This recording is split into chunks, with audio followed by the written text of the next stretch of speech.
قیامت کب قائم ہوگی اور اس کے بعد کیا حالات ہوں گے۔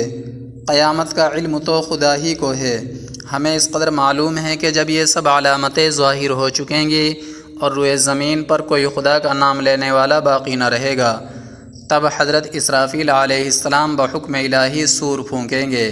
اس کی آواز اول تو بہت نرم ہوگی اور دم بدم بلند ہوتی چلی جائے گی۔ لوگ اس کو سنیں گے اور بے ہوش ہو کر گر پڑیں گے اور مر جائیں گے۔ زمین و آسمان اور تمام جہان فنا ہو جائے گا، اسی کو قیامت کہتے ہیں۔ پھر جب اللہ تعالیٰ چاہے گا حضرت اسرافیل کو زندہ کرے گا اور دوبارہ سور پھونکنے کا حکم دے گا۔ سور پھونکتے ہی پھر سب کچھ موجود ہو جائے گا۔ مردے قبروں سے اٹھیں گے، نامہ اعمال ان کے ہاتھوں میں دے کر محشر میں لائے جائیں گے۔ وہاں جزا اور حساب کے لیے منتظر کھڑے ہوں گے۔ آفتاب نہایت تیزی پر اور سروں سے بہت قریب بقدر 1 میل ہوگا۔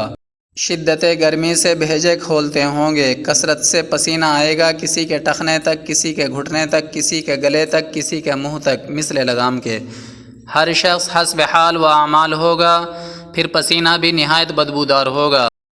50,000 سال کا دن اور آدھا انتظار میں اس حالت میں طویل عرصہ گزرے گا۔ 50,000 سال کا تو وہ دن ہوگا اور اس حالت میں آدھا گزر جائے گا۔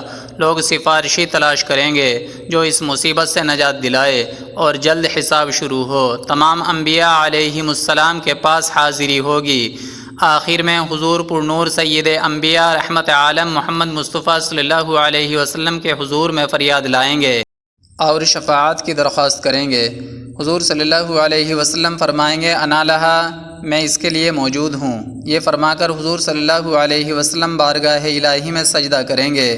اللہ تعالیٰ کی طرف سے ارشاد ہو گئے محمد صلی اللہ علیہ وسلم سجدے سے سر اٹھائیے، بات کہے سنی جائے گی، شفاعت کیجیے قبول کی جائے گی۔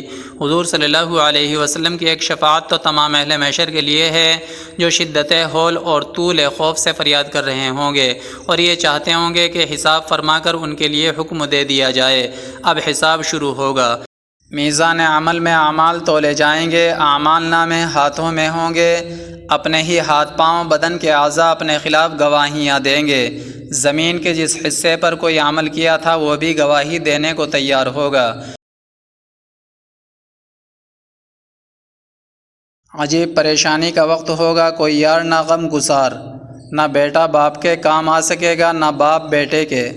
زندگی بھر کا کیا ہوا سب سامنے ہے، نہ گناہ سے مکر سکتا ہے، نہ کہیں سے نیکیاں مل سکتی ہیں۔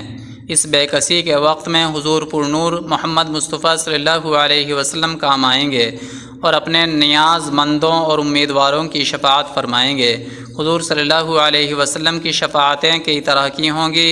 بہت لوگ تو آپ کی شفاعت سے بے حساب داخل جنت ہوں گے اور بہت لوگ جو دوزخ کے مستحق ہوں گے حضور صلی اللہ علیہ وسلم کی شفاعت سے دخول جہنم سے بچیں گے، اور جو گناہگار مومن دوزخ میں پہنچ چکے ہوں گے وہ حضور صلی اللہ علیہ وسلم کی شفاعت سے دوزخ سے نکالے جائیں گے۔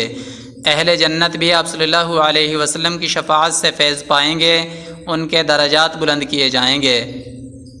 محترم ناظرین، اگر آپ نے ہمارے اسلامک مفتاحی چینل کو ابھی تک سبسکرائب نہیں کیا ہے تو آپ ہمارے چینل کو سبسکرائب کر لیں تاکہ آنے والی ہماری ہر ویڈیو آپ تک بروقت پہنچتی رہے، اور اگر ویڈیو پسند آئی ہے تو لائک اور شیئر کریں۔